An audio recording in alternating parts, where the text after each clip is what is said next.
1963년 고서점 통문관에서 명성황후의 친필이 발견된다. 지난 1월 하순경, 근래에는 볼 수 없는 이름 모를 고급 비단으로 정중하게 장정된 필첩에서 뜻밖에도 명성황후의 친필인 일편단충 4글자를 발견하였다. 명성황후의 친필을 한국미술사학회에 발표했던 이겸로는 필체에서 드러난 명성황후의 사람됨에 주목했다. 비록 명필은 못될망정 범상치 않은 필치로 필력이 주경한 점은 굳센 성격이 여실히 나타나 있는 듯하였다. 정통적인 궁체 흘림 필법에 명성황후 특유의 개성미가 가미되었다고 평가받고 있다. 어필은 임금, 왕비, 왕세자, 왕자와 공주 등이 쓴 글씨이기 때문에 그 글을 쓴 사람 자체를 의미하며 그 속에는 글쓴이의 생각, 사상, 정치, 문화 등의 요소가 담겨 있어서 지엄과 권위를 상징한다. 명성황후는 1885년 12월 21일 3명의 환관에게 일편단충을 하사하였고 그중 한 명이었던 김규복은 은혜에 감복하여 그 당시 상황을 일편단충 발문에 기록하였다. 을유년 12월 21일에 신김규복이 김규석과 함께 중궁전을 모시고 있었는데 명성황후 전하께서 친필로 일편단충 4글자 3본을 써서 하사하시면서 말씀하셨다. 마음에서 우러난 참된 충정심 일편단충. 나는 그대들의 마음을 아니 이것이 그대들의 마음이다. 환관들의 충성에 대한 포상으로 친필을 하사했던 명성황후. 그 배경에는 혼란스러웠던 19세기 후반의 조선이 있었다. 흥선대원군의 10년 섭정이 끝나고 1873년 친정을 시작한 고종은 대원군과 노선을 달리하여 개화정책을 통한 부국강병을 도모했다. 그러나 개항과 개방의 결과가 모두에게 유익했던 건 아니었기 때문에 그로 인한 사회적 갈등은 점점 심해졌다. 고종의 정치적 동반자였던 명성황후는 1866년 16세의 왕비로 간택되어 1895년 일본에 의해 시해될 때까지 그 혼란한 정국 가운데 있었다. 1882년 6월 8일 신식군대인 별기군과의 차별 대우에 불만을 품고 있던 구식군인들은 체불된 임금을 불량미로 지급받자 더 이상 참지 못하고 임오군란을 일으켰다. 형편이 어려운 도시 빈민의 합류로 더 큰 밀란으로의 확대 조짐이 보이자 고종은 대원군에게 전권을 위임하여 위기 해결을 시도했다.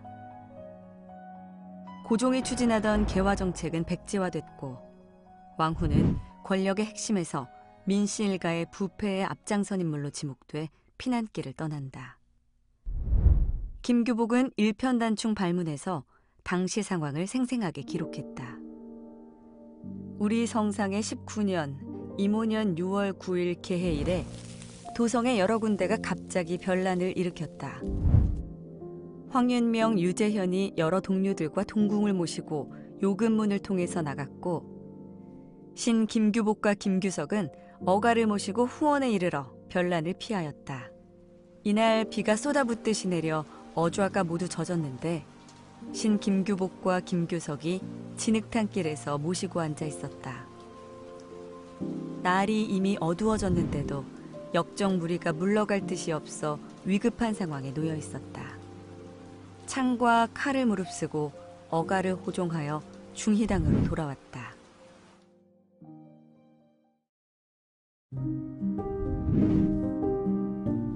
두 번째 피난 여정은 갑신정변 때 일어난다. 청나라 군대의 개입으로 임오군란이 끝난 이후 청은 조선의 내정에 깊이 관여했다. 개화정책 추진 재개와 자주성 회복을 위한 반청 외교 전개 과정에서 성장한 급진개화파는 청과 결탁하여 정부를 장악한 민씨 일가와 대립할 수밖에 없었다. 급진개화파는 1884년 10월 17일 일본의 힘을 빌려 우정총국 개국 축하잔치에서 갑신정변을 일으켰지만 청의 군사 개입과 미비한 민중 기반으로 인해 사흘 만에 실권을 잃었다. 일편단충 발문에는 정변이 일어난 당일 왕실의 피난 여정이 서술돼 있다. 대가가 북묘에 왔는데 청병이 호위에서 하도감으로 옮겼으며 성상의 건강 상태가 태평하다는 말을 공경이 듣고는 너무도 기쁘고 다행이었다. 모두 변복 차림을 하고 삼전궁을 모시고 즉시 그날 밤에 노원의 상계에 이르렀다. 조금 있다가 중궁신하 대여섯 명이 어가를 호종하여 해화문을 나가 성북에 있는 황윤명의 집으로 향한다는 소식을 들었다.